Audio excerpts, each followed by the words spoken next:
Hello मेरे भाई, आज मैं आपके लिए जनरल साइंस का पीवाईक्यू सीरीज करने वाला हूँ, यानी प्रीवियस ईयर क्वेश्चन पेपर। ठीक है, ये पेपर बेसिकली 18 दिसंबर 2024 को सीबीटी 1 में जेई में पूछा गया था। ठीक है, तो आज मैं ओनली केमिस्ट्री वाला पोर्शन करने वाला हूँ।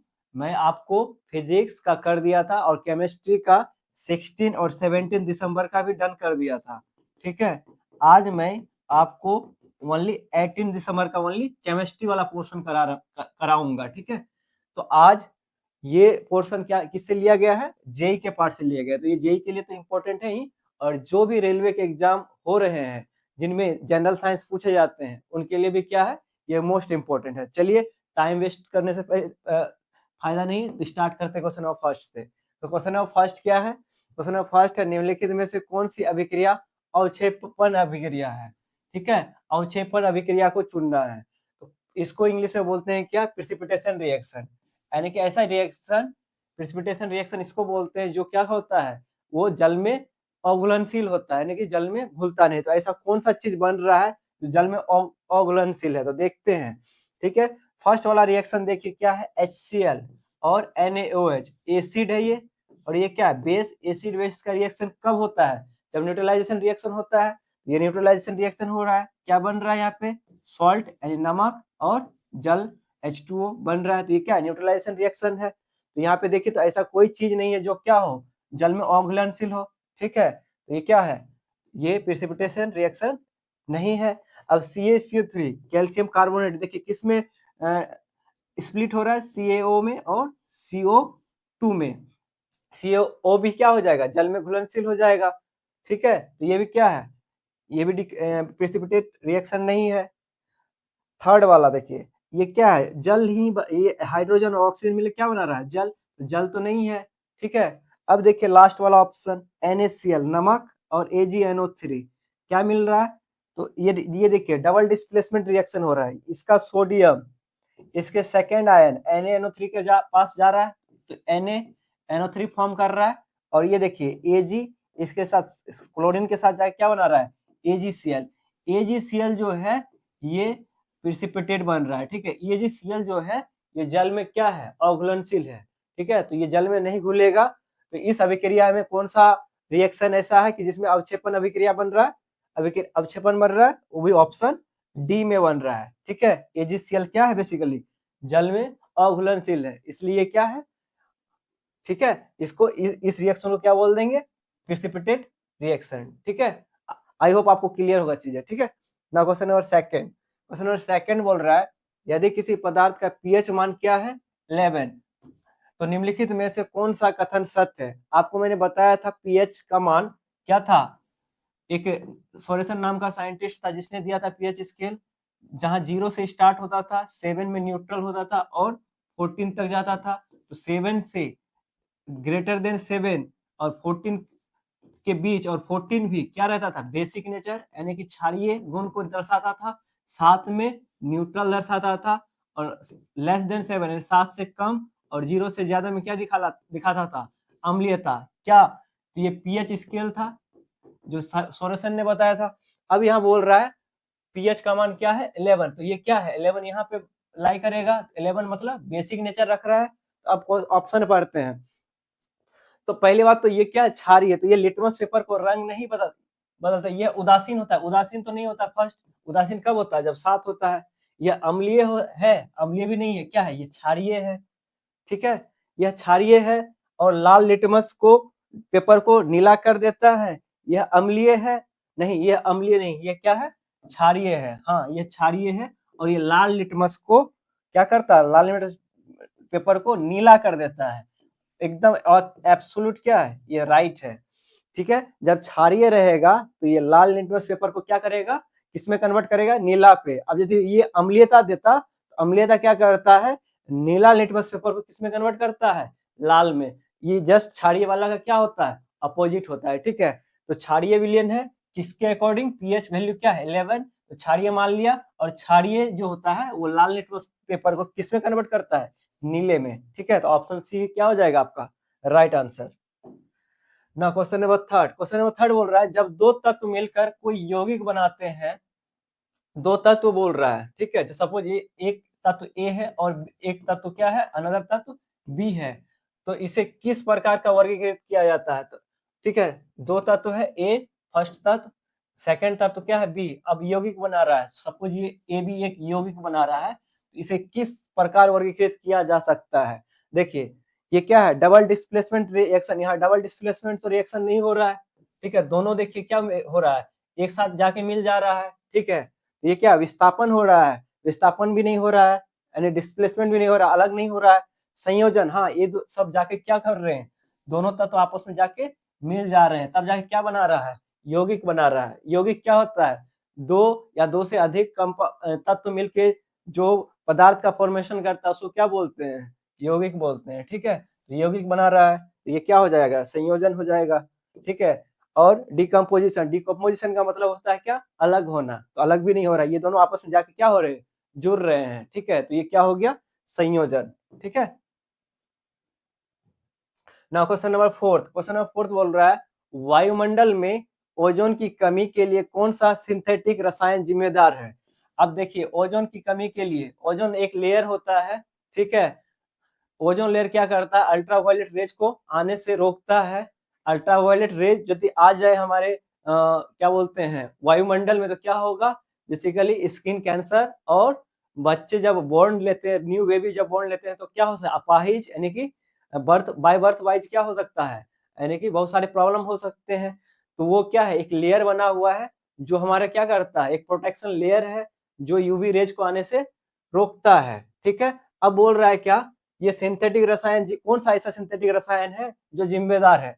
देखिए एक CFC होता है, क्लोरोफ्लोरोकार्बन, ठीक है, ये क्या करता है, बेसिकली क्लोरीन गैस रिलीज करता है, ये क्लोरीन गैस क्या करता है, वही जाके लेयर को क्या करता है, डिस्ट्रॉय करता है, कौन सा लेयर को, ओजोन लेयर को, तो यही क्या है, ये सिंथेटिक रसायन कौन सा जिम्मेदार है, ये CFC यानी क्लोरोफ्लोरोकार्बन, ठीक है, तो क्लोरोफ्लोरोकार्बन ही एक जिम्मेदार है जो हमारे ओजोन लेयर को क्या कर रहा है, डैमेज कर रहा है, ठीक है, तो इसका आंसर क्या हो जाएगा, ऑप्शन बी।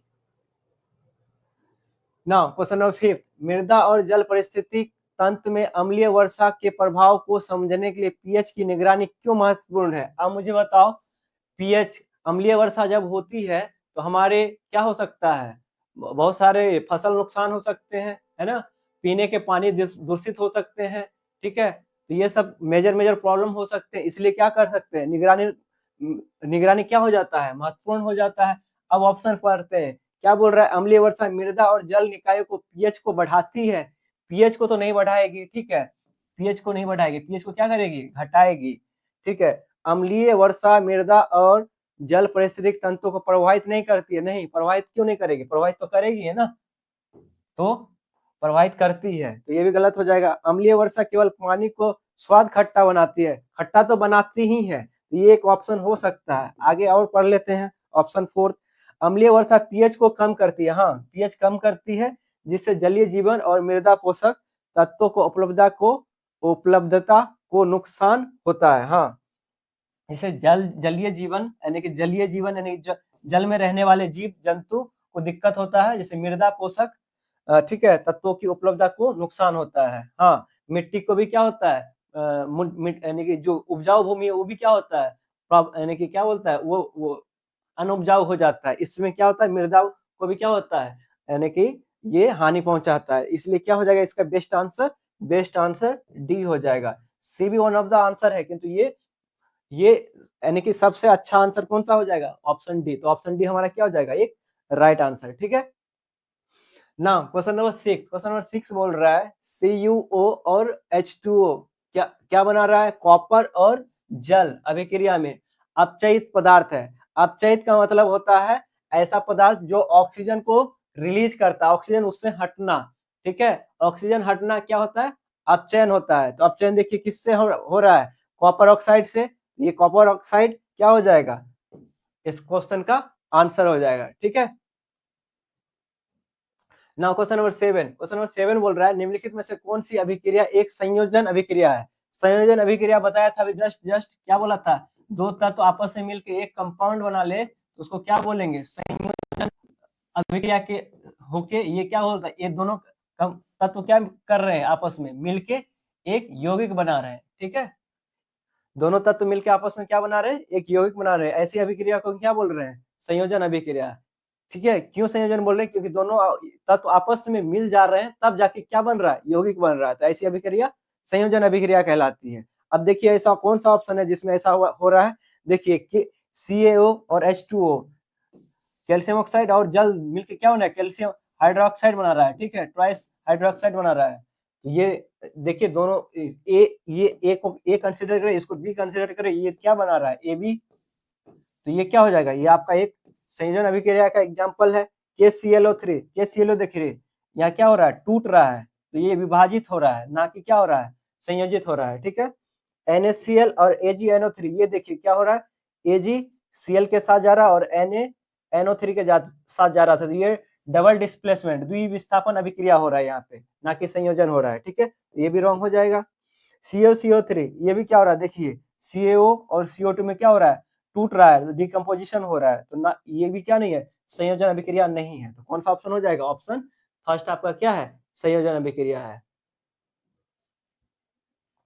क्वेश्चन नंबर 8, एक विलियन का पीएच क्या है, 12 है। 12 मतलब आप समझ ही रहे होंगे क्या, आपको सोरेसन नाम का एक साइंटिस्ट बताया अभी जस्ट कि 7 से कोई भी पीएच का वैल्यू 7 से कम हो, ठीक है, तो उसको क्या बोलेंगे, एसिडिक,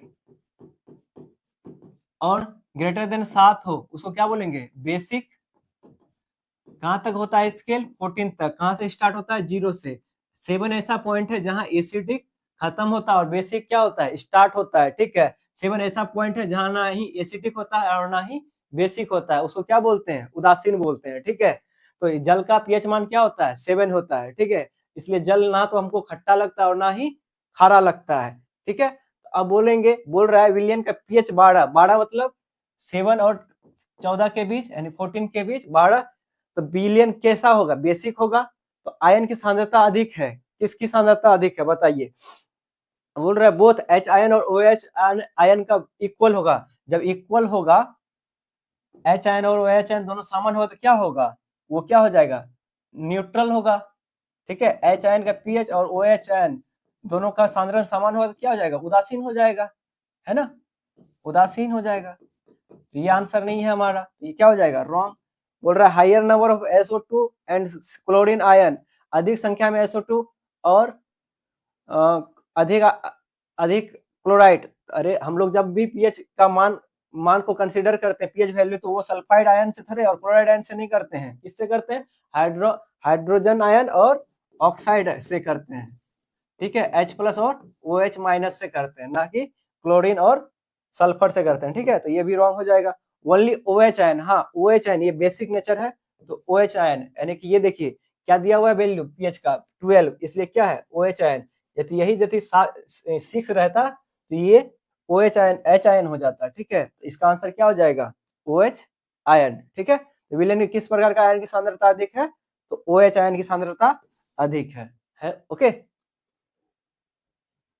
नाउ क्वेश्चन नंबर 9, अम्लों को अम्लीय गुणों के लिए कौन सा आयन उत्तरदायी है, अम्लीय गुणों के लिए, अम्लीय मतलब हाइड्रोजन प्लस आयन, है ना, और क्षारीय के लिए OH- आयन। तो हमको पूछा क्या है, आपको अम्लीय गुण, अम्लीय गुण कौन दिखाता है, H+ आयन। तो कौन सा ऑप्शन हो जाएगा, ऑप्शन ए, ठीक है। Now question number 12, question number 12 बोल रहा है निम्नलिखित में से कौन सा संयोजन अवक्षेपण उत्पन्न करेगा। देखिए अब अवक्षेपण कौन उत्पन्न करेगा, देखिए NaCl और KNO3, ये क्या बनाएगा, देखिए NaNO3 प्लस KCl फॉर्म करेगा। अब देखिए यहाँ Na और Na दोनों सेम एलिमेंट मिल गया, ये रिएक्शन होगा ही नहीं। यहाँ में भी देखिए Na ये भी क्या होगा, रिएक्शन से नहीं होगा। अब ये देखिए यहाँ पे Na और आयरन ऑक्साइड है, आयरन है, तो NaCl लवण तो बनेगा ही, और Fe क्या बनेगा, आयरन ऑक्साइड FeOH2 ये बनेगा, ठीक है। तो अब मुझे बताओ, यहाँ फिर बोल रहा है प्रिसिपिटेट, प्रिसिपिटेट का मतलब जल में अघुलनशील होना चाहिए। तो देखिए ये क्या हो गया, NaNO3 सोडियम नाइट्रेट, ये क्या हो गया, जल में घुलेगा, तो ये तो नहीं होगा। देखिए आयरन जो ऑक्साइड होता है ना, ये जल में नहीं घुलेगा, ठीक है। ये क्या है, प्रेसिपिटेट बन रहा है। तो कौन सा ऑप्शन प्रेसिपिटेट फॉर्म कर रहा है, ऑप्शन डी, ठीक है। तो ऑप्शन डी क्या हो जाएगा आपका इस क्वेश्चन का आंसर हो जाएगा, ठीक है। ना क्वेश्चन नंबर 11 बोल रहा है जब लेड नाइट्रेट पीबी NO3 2 को गर्म किया जाता है, हीटिंग कर रहे हैं, तो यह lead monoxide PbO plus nitrogen oxide NO2 और ऑक्सीजन बनाने के लिए विघटित होता है। तो अभिक्रिया के दौरान दिखाई देने वाली भूरी गैस कौन सा है, ये NO2 ही है, ठीक है। ये भूरी गैस है, यानी कि क्या उसको इंग्लिश में क्या बोलते हैं, नाइट्रोजन डाइऑक्साइड, ठीक है। ये क्या होता है, भूरी कलर का अवक्षेप देता है, ठीक है। तो इसका आंसर क्या हो जाएगा, ऑप्शन सी, ठीक है। क्वेश्चन नंबर 12 बोल रहा है 1 बिलियन का pH 8 है। अब pH 8 देखिए, pH 8 मतलब ये 7 लेस देन 7 और ग्रेटर देन 7, ठीक है। अब मुझे बताओ pH 8 का मतलब क्या, यहाँ पे यानी कि क्या बेसिक नेचर हो गया। बेसिक नेचर वाले तो क्षारीयता को दर्शा रहा है H, pH 8 क्या किसको शो कर रहा है, क्षारीयता को दर्शा रहा है, ठीक है। यदि इसे जल के समान आयतन से तनुकृत किया जाता है तो इसका pH पर क्या प्रभाव पड़ेगा।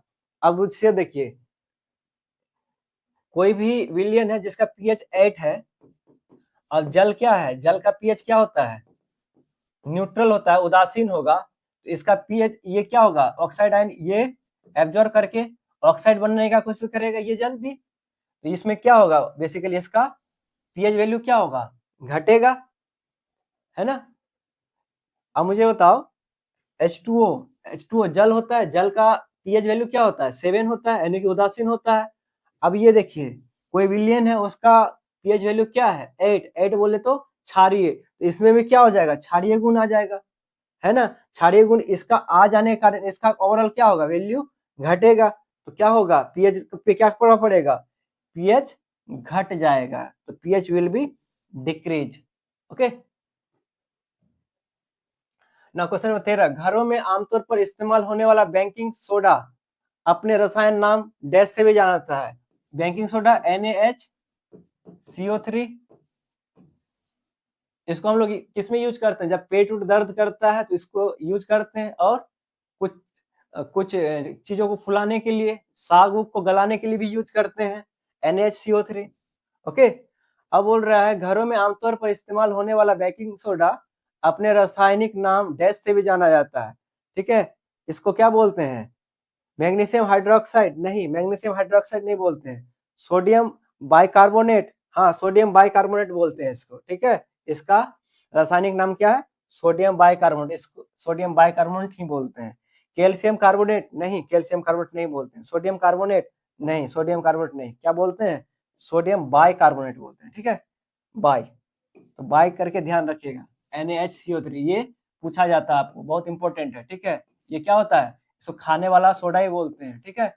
इसको आमतौर पे घरों पे यूज किया जाता है। क्वेश्चन नंबर 16 बोल रहा है निम्नलिखित में से कौन सी धातु कॉपर सल्फेट विलयन से कॉपर को विस्थापित करता है। अब ऐसा देखिए, कॉपर क्या है, कॉपर कौन सी धातु कॉपर सल्फेट के विलयन से कॉपर को विस्थापित करता है, कॉपर सल्फेट CuSO4 के विलयन से कॉपर को विस्थापित करता है। तो ये देखिए ऐसा कौन सा धातु लेंगे, यहाँ पे मेटल लेंगे जो कॉपर को क्या कर सकता है, विस्थापित कर सकता है। तो ऐसा मेटल कौन सा लेंगे, ये मेटल क्या होना चाहिए, ज्यादा रिएक्टिविटी हाई होना चाहिए, यानी कि अभिक्रियाशीलता क्या होना चाहिए, हाई। तो अभिक्रियाशीलता के सीरीज में मैं देखूं तो प्लेटिनम, आयरन और गोल्ड एंड सिल्वर, गोल्ड और सिल्वर तो नीचे आता है, प्लेटिनम भी आयरन से क्या होता है, नीचे ही आता है। तो आयरन क्या हो जाएगा, इस वाले चारों ऑप्शन से आयरन क्या हो गया, ज्यादा विक्रियाशील। तो ज्यादा विक्रियाशील आयरन क्या हो जाएगा, ये कॉपर को क्या करेगा, ये विलयन से विस्थापित कर देगा, ठीक है। तो आयरन क्या हो जाएगा, इसका आंसर हो जाएगा, ठीक है।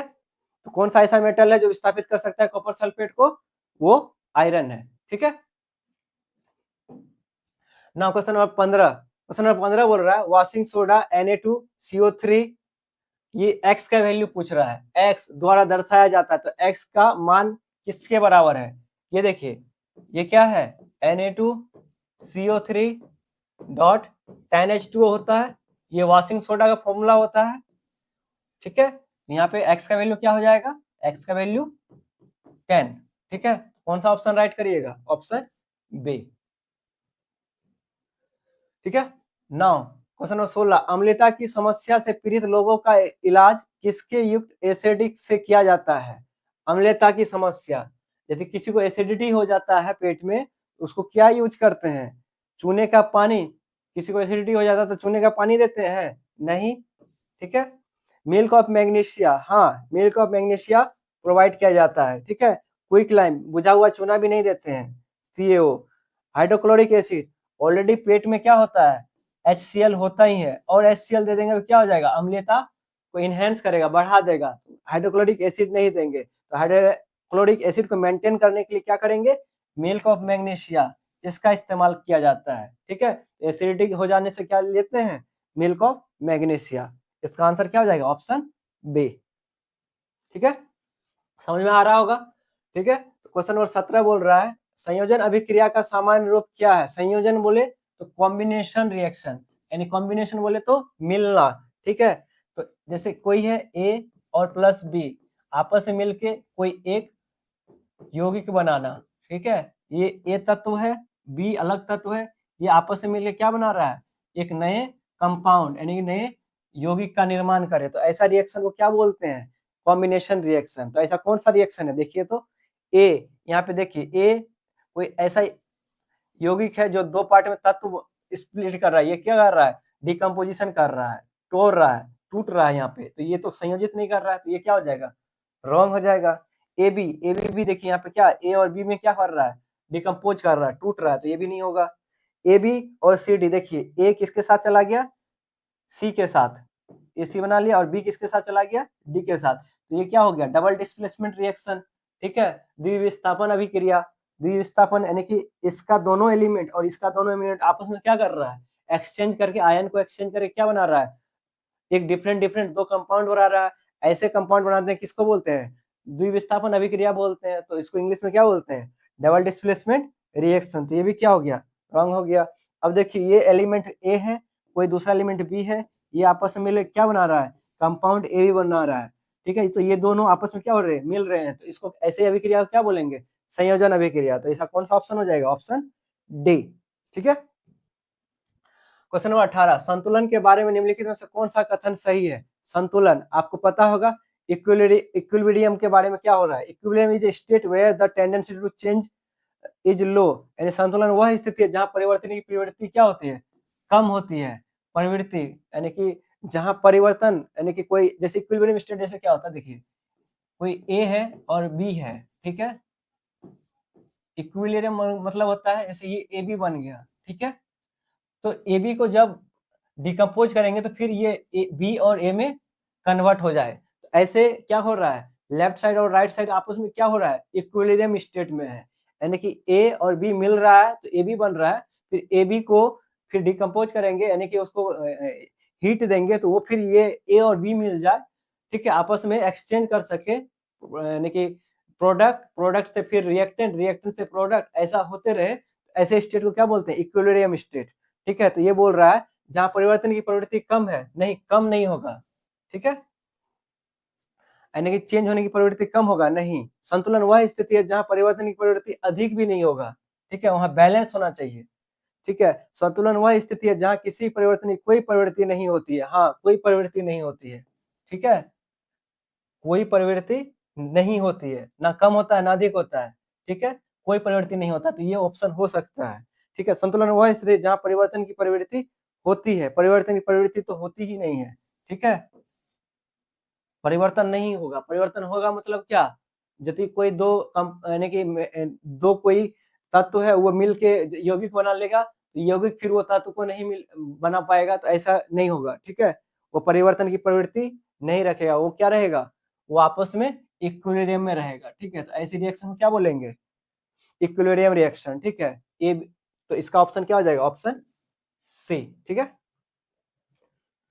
क्वेश्चन नंबर 19 बोल रहा है जब किसी विलयन में H प्लस और OH आयनों की संख्या समान होती है, ठीक है। H प्लस आयन और OH आयन, अभी बताया था मैंने आपको कि H आयन और OH आयन जब समान हो तो ऐसा क्या बोलेंगे, इसको बोलते हैं यानी कि एसिडिक, बेसिडिक और न्यूट्रलाइजेशन, ठीक है। न्यूट्रलाइजेशन होता है यानी कि ना ही एसिड होगा ना ही बेस, उदासीनता को शो करेगा, ठीक है। तो उदासीनता का मतलब 7, ठीक है। तो ऑप्शन क्या हो जाएगा, 7। pH लेस देन 3, ये क्या हो गया, एसिड, ये भी नहीं होगा। pH ग्रेटर देन 3 और लेस देन 5, ये भी क्या हो गया, एसिडिक हो गया, ठीक है। pH 7 क्या हो गया, बेसिक हो गया। और ये क्या हो गया, pH 12 से ज्यादा हो गया मतलब बेसिक हो गया, क्षारीय हो गया, तो ये भी नहीं होगा, ठीक है।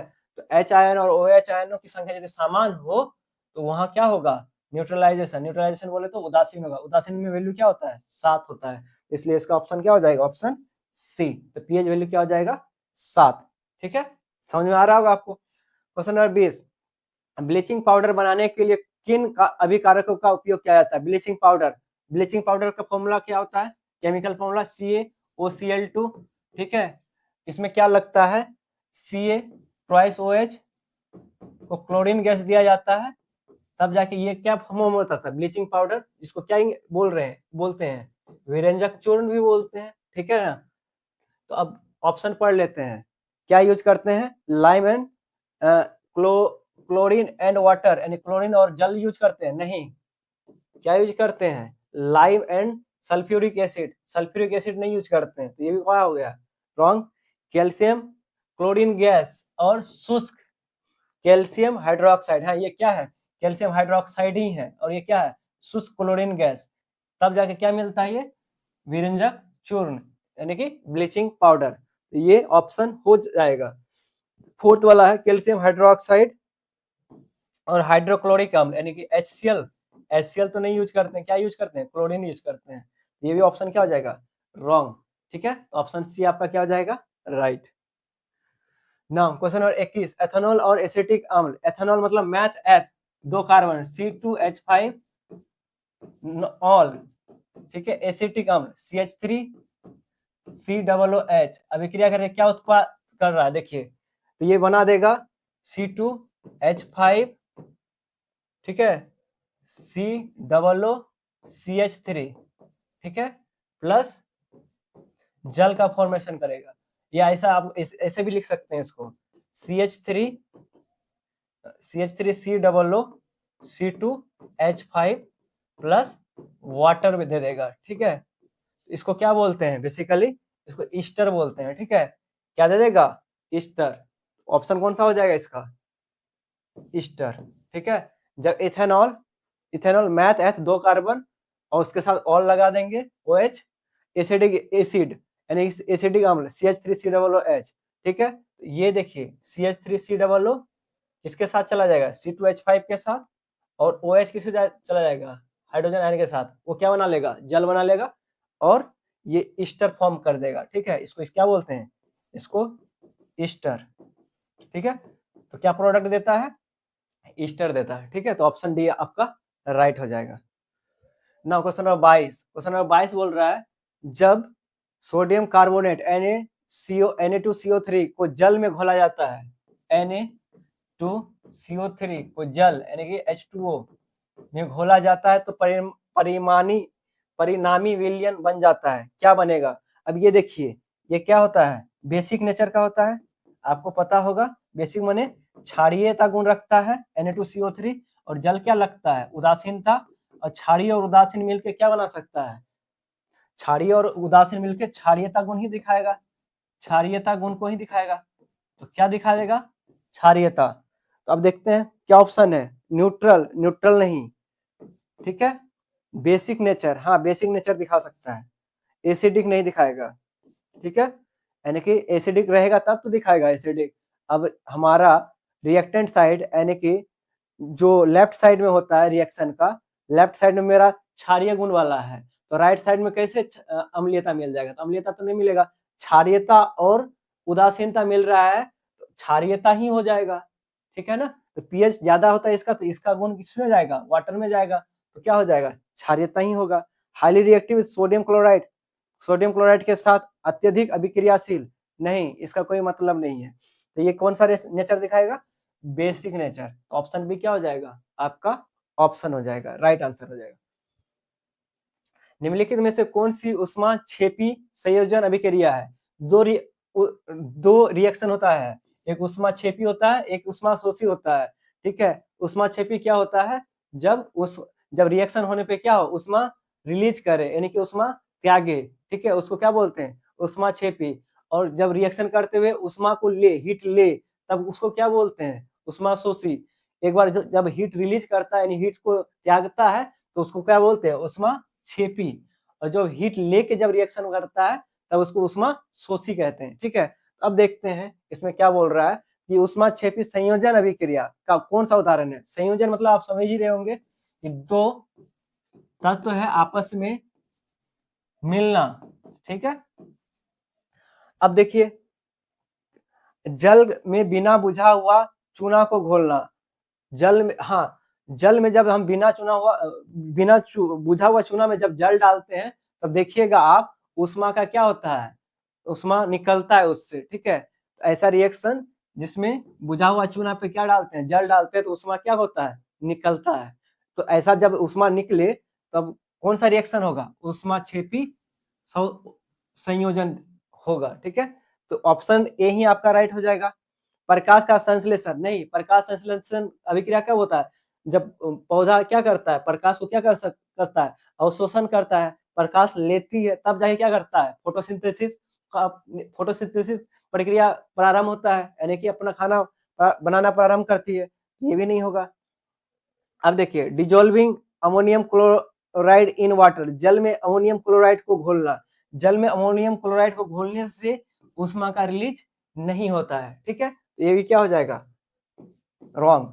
अब रेसिप्रेशन, श्वसन, सांस लेने वक्त हम लोग क्या, उष्मा यानी कि हीट को लेते नहीं है, हम लोग क्या सांस के रूप में क्या लेते हैं, ओनली ऑक्सीजन लेते हैं, ठीक है, ऑक्सीजन। तो कौन सा ऑप्शन हो जाएगा आपका, ऑप्शन ए, क्या हो जाएगा, जल में बिना बुझा हुआ चूना घोलना। तो देखिएगा, जब भी बुझा हुआ चूना में जब जल डालिएगा, तो उसमें से क्या निकलता है, हीट निकलता है। जब हीट निकले, ऐसे रिएक्शन को क्या बोलेंगे, उष्मा क्षेपी, ठीक है। तो ऑप्शन ए आपका ऑप्शन राइट आंसर हो जाएगा, ठीक है। ना क्वेश्चन नंबर 24, जब सोडियम सल्फेट क्या होता है, Na2SO4, बेरियम क्लोराइड, BaCl2, ठीक है, क्या बनता है, मिलाया जाता है तो क्या अवक्षेपण बनता है, NaCl लवण तो बनता ही है, ठीक है, और BaSO4 का फॉर्मेशन होता है, ठीक है, ये अवक्षेपण होता है, ठीक है। ये तो लवण हो गया, ये जल में घुल सकता है, ठीक है, ये जल में नहीं घुलेगा। अवक्षेप का मतलब ही होता है जो जल में ना घुले, अघुलनशील हो, ठीक है। अब क्या बनेगा, अब देखिए, तो कौन सा अवक्षेपण होगा, सोडियम क्लोराइड, सोडियम क्लोराइड तो लवण है, नहीं, वो तो घुल जाएगा। Barium hydrogen sulphate, barium hydrogen sulphate, hydrogen तो नहीं है, barium hydrogen sulphate, sodium, sodium नहीं, तो बेरियम सल्फेट, हाँ, उसको क्या बोलते हैं, BaSO4 को बेरियम सल्फेट बोलते हैं, ठीक है, BaSO4, इसी को क्या बोलते हैं, बेरियम सल्फेट। ये यही क्या बनेगा, अवक्षेप बनेगा, कब, जब सोडियम सल्फेट और बेरियम क्लोराइड को रिएक्शन करेंगे, तो लवण और बेरियम सल्फेट फॉर्मेशन होगा, ठीक है। इसी बेरियम सल्फेट को क्या बोलते हैं, अवक्षेप बोलते हैं। अवक्षेप इसलिए बोलते हैं, ऐसा चीज बनना जो क्या हो, जल में अघुलनशील हो, ठीक है। तो इसका ऑप्शन क्या हो जाएगा, ऑप्शन 4।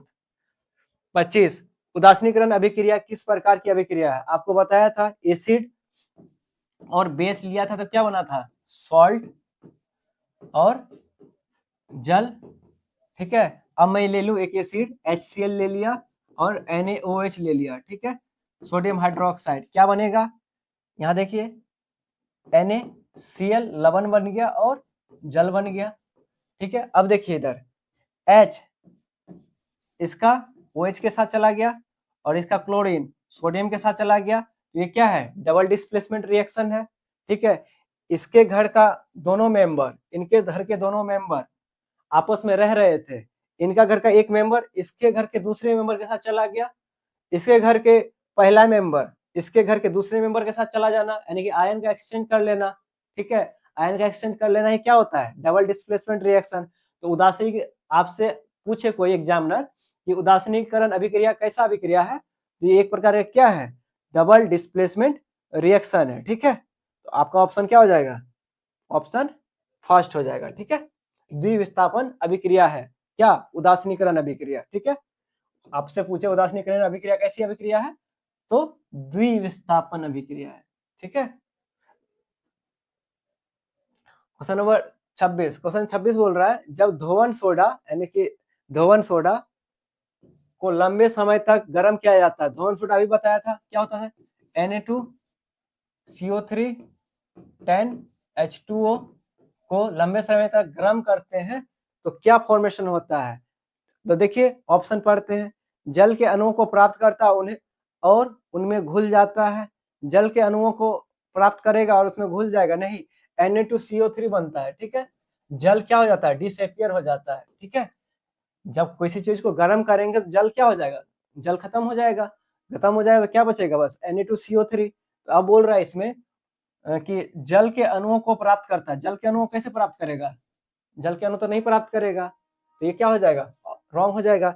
सूर्य से उष्मा प्राप्त करता है और सूखा हो जाता है, जल के अणुओं को खो देता है और चूर्ण हो जाता है, सूर्य से उष्मा प्राप्त करता है और सूखा हो जाता है, क्या मतलब है इसका, gains heat from the sun and becomes dry, dry नहीं, ठीक है, ये पाउडरी फॉर्म बनता है। ठीक है, ड्राई नहीं, ये पाउडरी चूर्ण बन जाता है, Na2CO3 का चूर्ण, ये वाला चीजें बच जाता है बस। ठीक है, अब पाउडर ही होता है, पाउडर में जल प्रेजेंट होता है, जल हट गया तो क्या बचेगा, ओनली पाउडर वाला फॉर्म सूखा। ठीक है, तो अब ऑप्शन क्या हो जाएगा, जल के अणुओं को खो देता है लेकिन नहीं, ऑप्शन थर्ड पढ़ते हैं, जल के अणुओं को खो देता है और चूर्ण हो जाता है। हाँ, चूर्ण मतलब पाउडरी फॉर्म प्राप्त होता है। ऑप्शन नंबर फोर्थ बोल रहा है जल के अणुओं को खो देता है लेकिन क्रिस्टलीय रूप बन जाता है, नहीं, क्रिस्टलीय मतलब क्या, सॉलिड रूप, यानी कि एकदम उसका क्या हो, यानी कि क्रिस्टलीय मतलब क्या होता है, क्रिस्टलीय मतलब एकदम सॉलिड, सॉलिड सॉलिड, इसका क्या हो, एमोर्फस पार्टिकल क्या हो, एकदम क्लोज हो, यानी सॉरी एमोर्फस, उसका जो पार्टिकल हो बहुत ही हाई डेंसिटी में आ जाए। ठीक है, ऐसे पार्टिकल को क्या बोलेंगे, एकदम वेरी क्लोज, ऐसे पार्टिकल जो एकदम यूनिफॉर्म और उसके अणु आपस में एकदम बहुत ही आपस में कितना बहुत ही कम डिस्टेंस में हो जाए, ऐसे ऐसे चीज को क्या बोलते हैं, ऐसे चीज को बोलते हैं क्रिस्टल।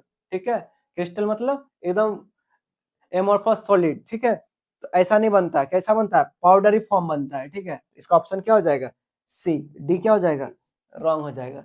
ठीक है, समझ में आ रहा होगा।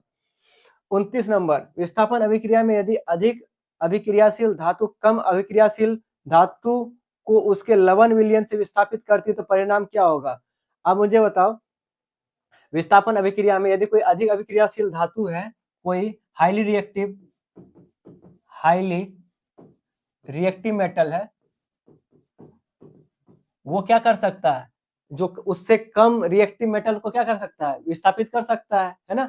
जिसका भी कोई भी ऐसा धातु जिसका अभिक्रियाशील ज्यादा हो, कम अभिक्रियाशील धातु को क्या कर देता है, विस्थापित कर देता है। ये तो बात सही है, हम लोग जानते हैं, ये क्वेश्चन को डिस्कस भी किए थे। ठीक है, अब क्वेश्चन बोल रहा है क्या, देखिए, विस्थापन अभिक्रिया में विस्थापन तो समझते ही है, क्या विस्थापन मतलब हटना, यदि अधिक अभिक्रियाशील धातु कम अभिक्रियाशील धातु को उसके लवण विलयन से विस्थापित करती है तो परिणाम क्या होगा। तो परिणाम देखते हैं, ऑप्शन फर्स्ट बोल रहा है कम अभिक्रियाशील धातु विस्थापित हो जाती है और अधिक अभिक्रियाशील धातु यौगिक का भाग बन जाती है। तो देखते हैं, कम अभिक्रियाशील धातु तो विस्थापित होता ही होता है। अब देखते हैं, ये ऑप्शन का पार्ट रखते हैं।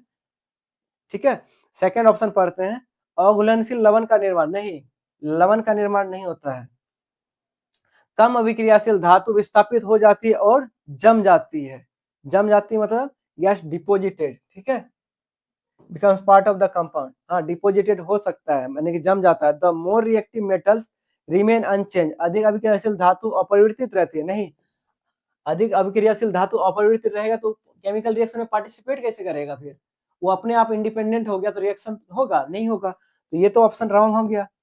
अब रहा बात ऑप्शन ए और ऑप्शन सी में सेलेक्ट करने का बात आंसर का, ये बोल रहा है कि कम अभिक्रियाशील धातु विस्थापित हो जाती है और अधिक क्रियाशील धातु यौगिक का भाग बन जाती है, यौगिक का भाग बन जाती है, और जो कम विस्थापित जो कम अभिक्रियाशील धातु है वो जो विस्थापित हो रहा होता है वो कुछ नहीं बनता है, नहीं, यौगिक का पार्ट नहीं होता है, ठीक है, ऐसा बात नहीं है। वो क्या हो जाता है, अभिक्रियाशील धातु विस्थापित हो जाती है और जो अभिक्रिया से वो क्या हो जाती है, जम जाती है, यानी कि डिपोजिटेड हो जाती है किसी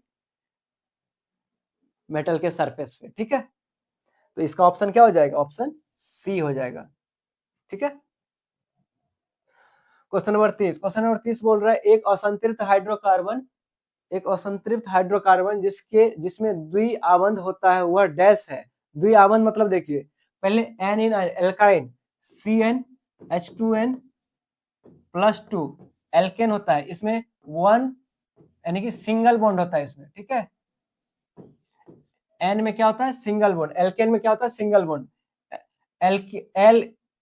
एन इन एल्कीन CnH2n इसमें डबल बॉन्ड होता है, द्विबंध होता है, ठीक है, डबल बॉन्ड होता है इसमें, और एल्काइन CnH2n-2 इसमें क्या होता है ट्रिपल बॉन्ड, यानी कि 3 बंध होते हैं, ठीक है। अब आपको पता होगा एल्केन है, एल्कीन है और एल्काइन है, ठीक है, एन इन आइन, एन में सिंगल बॉन्ड, एन इन में डबल बॉन्ड और आइन में ट्रिपल बॉन्ड, यानी कि इसमें एक बंध, द्विबंध और त्रिबंध। अब मुझे बताओ इसमें देखिए मुझे क्या चाहिए द्विबंध वाला, तो इस वाले फॉर्मूले में क्या होना चाहिए फिट होना चाहिए, जो भी ऑप्शन हो रहा दे रखा है आपको इस वाले सेकंड वाले फॉर्मूले में फिट होना चाहिए, क्यों, क्योंकि ये क्या देता है डबल बॉन्ड देता है, ठीक है। अब देखते हैं C3, यहाँ में 3 रखेंगे तो देखिए ये क्या होगा 6 होना चाहिए, तो ये तो नहीं है 6 नहीं है 4 है, यहाँ 3 रखेंगे तो ये क्या होना चाहिए 6 होना चाहिए, देखिए यहाँ 8 है, 2 रखेंगे यहाँ 2 रखेंगे तो यहाँ क्या होना चाहिए 4 होना चाहिए, तो यहाँ 2 है, ये देखिए C3 n का प्लेस में 3 रखेंगे, ये 3 रखेंगे तो ये क्या होना चाहिए 6, तो हाँ ये ऑप्शन क्या हो रहा है आपका मैच कर रहा है, तो ये क्या रखेगा डबल बॉन्ड, ठीक है, ऑप्शन क्या हो जाएगा डी। तो आपको जब भी सिंगल बॉन्ड पूछे कि कौन सा ऐसा क्या बोल रहे हैं हाइड्रोकार्बन है जिसमें सिंगल बॉन्ड है, तो इसमें एन का वैल्यू पुट करके चेक कर लेना है, डबल बोले तो एन का वैल्यू इसमें पुट करके चेक कर लेना है, ट्रिपल पूछे क्वेश्चन में तो एन का वैल्यू इसमें पुट करके देख लेना है, ठीक है, जो ऑप्शन से मैच कर जाए वो उस क्वेश्चन का क्या हो जाएगा आंसर हो जाएगा, ठीक है। क्वेश्चन 29 बोल रहा है जब सोडियम हाइड्रोक्साइड कॉपर 2 सल्फेट विलयन के साथ अभिक्रिया करता है तो क्या होता है, सोडियम हाइड्रोक्साइड NaOH प्लस किसके साथ कॉपर सल्फेट CuSO4 के साथ रिएक्शन करता है तो क्या बनता है Na, फर्स्ट क्या बन जाएगा Na2SO4 प्लस कॉपर हाइड्रोक्साइड, ये फॉर्म होगा, ठीक है। अब मुझे बताओ कौन सा ऑप्शन हो जाएगा कॉपर 2 हाइड्रोक्साइड इज प्रेसिपिटेट, हाँ ये क्या है प्रेसिपिटेट है, कॉपर हाइड्रोक्साइड क्या है प्रेसिपिटेट है, ये क्या होगा जल के साथ क्या होगा अघुलनशील रहेगा, ठीक है, ये ऑप्शन हो सकता है, ठीक है, तो ऑप्शन क्या होना ही चाहिए sodium sulphide is form, sodium sulphate भी फॉर्म हो रहा है, ठीक है, बट ये क्या हो गया जब में अघुलनशील होता है, ठीक है, मुझे क्या चाहिए इस वाले कंडीशन में ये क्या प्रेसिपिटेट रिएक्शन है, ठीक है, ये जब प्रेसिपिटेशन फॉर्म हो रहा है तो प्रेसिपिटेट रिएक्शन है, ये क्या हो जाएगा सल्फेट तो फॉर्म हो रहा है बट अभिक्रिया क्या विलियन के साथ अभिक्रिया करता है तो क्या होता है, तो बेसिकली क्या फॉर्म होता है कॉपर 2 हाइड्रोक्साइड अवक्षेप होता है, यानी कि ये फॉर्म होता है, यानी कि कॉपर हाइड्रोक्साइड का प्रेसिपिटेट फॉर्म होता है, ठीक है, सोडियम सल्फेट भी फॉर्म हो रहा है बट सोडियम सल्फेट क्या होता है जल में घुलनशील हो जाता है, तो इसके लिए बेस्ट आंसर ये नहीं होगा, ठीक है, प्रेसिपिटेट रिएक्शन के लिए नो रिएक्शन टेक प्लेस, नहीं रिएक्शन तो हो ही रहा है, ठीक है, कॉपर क्या करता है डबल डिस्प्लेसमेंट रिएक्शन को से विस्थापित नहीं होता है, ये सिंगल रिएक्शन को से विस्थापित होता है, ठीक है। तो ये कॉपर मेटल इज डिपॉजिटेड, तो ये यहाँ पे क्या हो रहा है, डबल डिस्प्लेसमेंट रिएक्शन हो रहा है, ना कि सिंगल डिस्प्लेसमेंट, ठीक है। तो कॉपर जब भी डिपॉजिटेड होगा वो एकल विस्थापन से होगा, ठीक है। तो ये क्या हो जाएगा, रॉन्ग हो जाएगा। तो ऑप्शन ए क्या हो जाएगा आपका, राइट हो जाएगा, ठीक है। क्वेश्चन नंबर 30, क्वेश्चन नंबर 30 बोल रहा है कॉपर जब गर्म काले कॉपर ऑक्साइड यानी कि CuO में हाइड्रोजन गैस प्रवाहित करते हैं तो क्या हो जाती है, ठीक है। यह भूरे रंग की कॉपर धातु बनाने के लिए अपचयित होता है, ये कॉपर बनाता है, ठीक है। ये भूरे रंग की कॉपर धातु बनाने के लिए अपचयित होता है, यानी कि रिड्यूस होता है। कॉपर है ना, यहाँ पे रिड्यूस होता है। देखिए यहाँ पे क्या है, CO-2, तो ये +2 है यहाँ, और यहाँ पे 0 हो जाता है। तो देखिए यहाँ पे ऑक्सीडेशन क्या हो रहा है, घट रहा है। घट मतलब रिडक्शन हो रहा है। तो भूरे कॉपर क्या होता है, यहाँ पे कॉपर का रिडक्शन होता है, तो reduce to form brown copper. तो ऐसा कौन सा कॉपर फॉर्म होता है, ब्राउन कलर का, ठीक है। तो ऑप्शन ए क्या हो जाएगा, इसका राइट आंसर हो जाएगा। और is reduce to form blue copper, नहीं, ब्लू कॉपर फॉर्म नहीं करता है, क्या फॉर्म करता है, ब्राउन, ठीक है।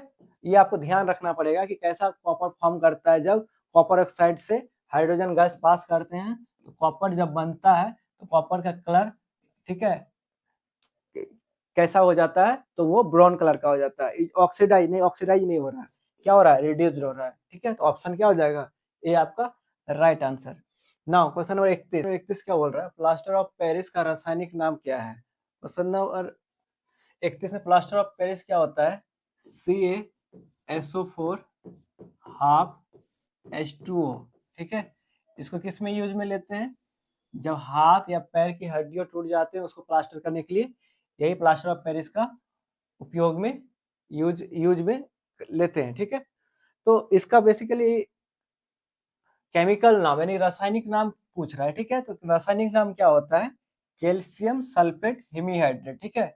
कैल्शियम सल्फेट हीमीहाइड्रेट इसका केमिकल नाम होता है। तो ऑप्शन बी क्या हो जाएगा, इसका राइट आंसर हो जाएगा, ठीक है। ये क्वेश्चन आपका लास्ट क्वेश्चन था आज का।